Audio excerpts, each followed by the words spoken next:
We do have another information spread. So this time we do have a Twitter thread. So this is an expose from Matt Walsh. He has obtained internal footage of senior officials at FAA's Flight Program Operations Division, which is responsible for all aspects of aircraft operations, worshiping a plan to reduce the number of white males in aviation. The footage begins with FAA Acting Deputy Chief Operating Officer Angela McCloin saying more workers need to go from ramp to cockpit, meaning she wants more baggage handlers becoming airline pilots, which is just disgusting. So let's actually watch the clip here. And we're looking at that, but we're also looking at really a need across the agency to recruit and retain a diverse population of folks. And as you mentioned earlier, how much that adds to the process.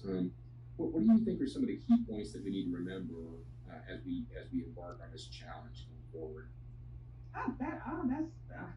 That's a pretty good question. I think one of the things we need to now is that everyone else is embarking on the same thing, right? Just across the system. So competition is going to be it's just going to be really heavy, right? So I think we need to know that. I think it's going to take some creativity. You heard Tim saying he and I had talked about, and we're going to you all is, are there opportunities for any partnerships with universities or trade schools that specialize? We kind of talked about from, ramp to cockpit. Is there some things that we would want to look at there? Okay, yeah, that's just disgusting. Why are we even looking at the potential of getting baggage carriers to the cockpit? Doesn't make any sense. If we have long-time aviation aspired people in the field, and we're saying, listen, we know that you worked your whole entire life to this moment right here. You've been testing, you've been doing all these flight simulators, you've been out in the real world flying your own plane. Let's get you up into the cockpit right now because we really need pilots. And I think that you are a good opportunity. There's a good opportunity for you, and this would be a great opportunity for all of us if we have good trained people in the cockpit. But of course, they don't want to do any of this. They just want to sit here and say, well, no, you know what? This person right here, this Sally Joe, that's the baggage climber. Yeah, you're gonna get in the cockpit right now. That doesn't make any sense here.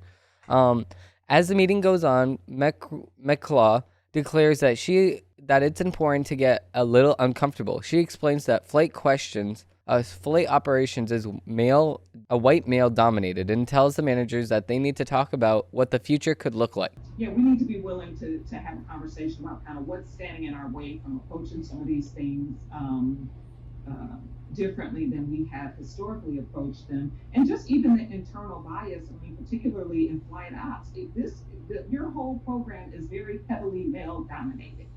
It just is. And really, it is white male dominated. Let's just say what it is. And so let's be willing, that is today what it is. And then let's talk about what could the future look like if we really had this program that was representative of. Okay, that doesn't make any sense. So now we're going to look at people's skin color and say, yes, you can get the job. Yes, you cannot. No, you can't get the job. Like, it doesn't make any sense here. You're going to hire people based off of the ability for them to get the job done. You're not going to hire people based off of what? Based off of your perceived. I just not understanding. It's not even at all making any sense.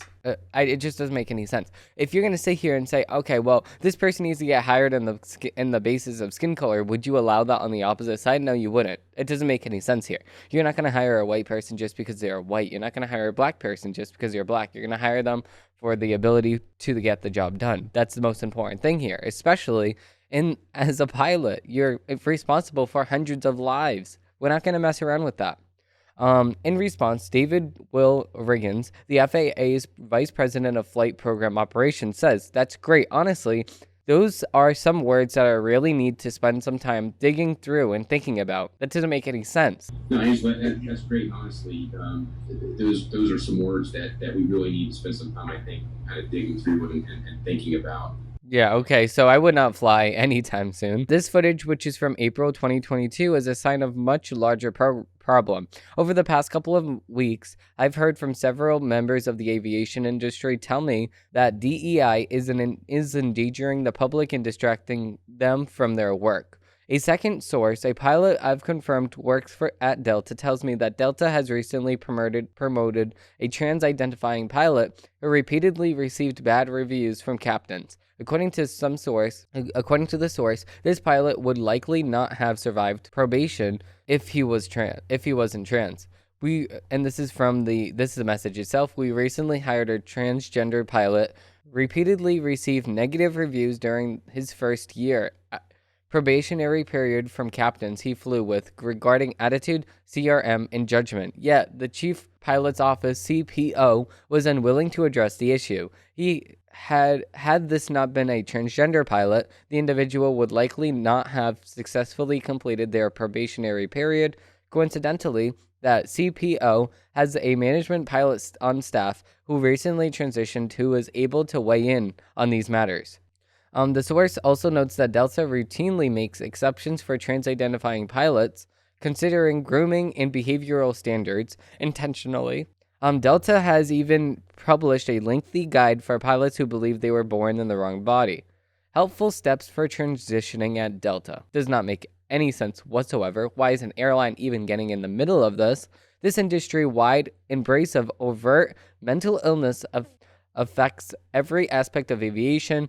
Another source told me that his job is to design advanced military systems, but he's constantly sidetracked by DEI proposals like gender-inclusive seatbelts. What is a gender-inclusive seatbelt?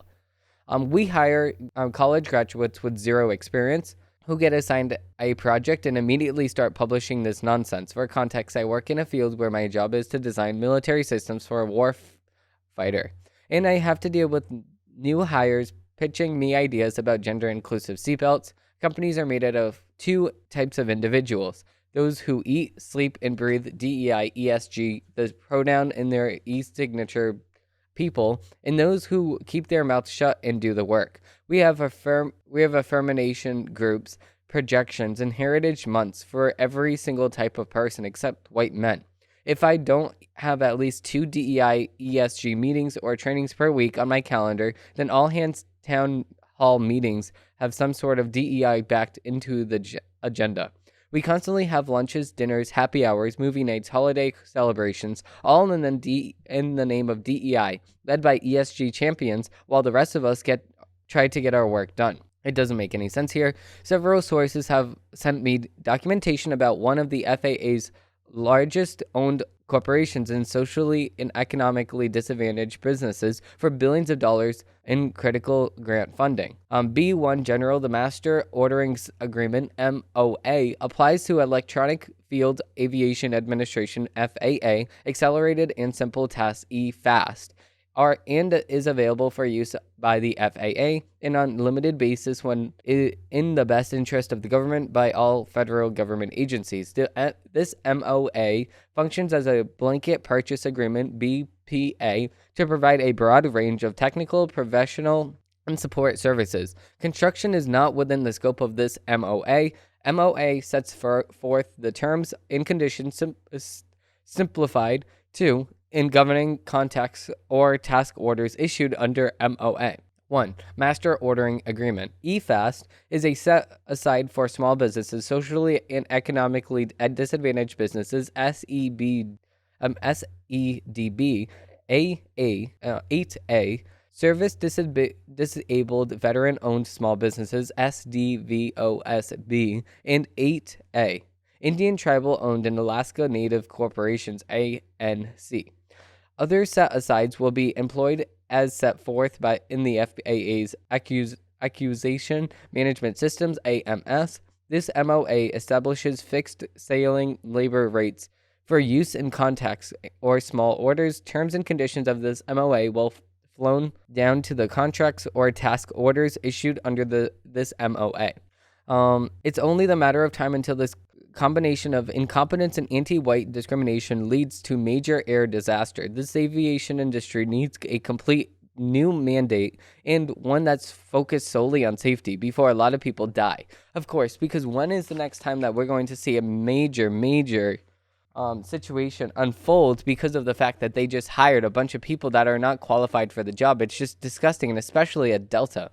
For me, I fly Delta all the time, and it's very, very disappointing when I see people that are just not competent in their job because, and not only does the flight get delayed, but everybody else is at danger now because of the fact that we're sitting here trusting our lives with a person that did not get the full experience, get the full training as everybody else just because of the skin color that they have. Why do we think this way about certain people in the cockpit, or why do we think this way about certain people working in the workplace? That's because of the fact that we constantly push ideals just like this one, where we allow people to just get in when they have no qualifications for the job. It's disgusting.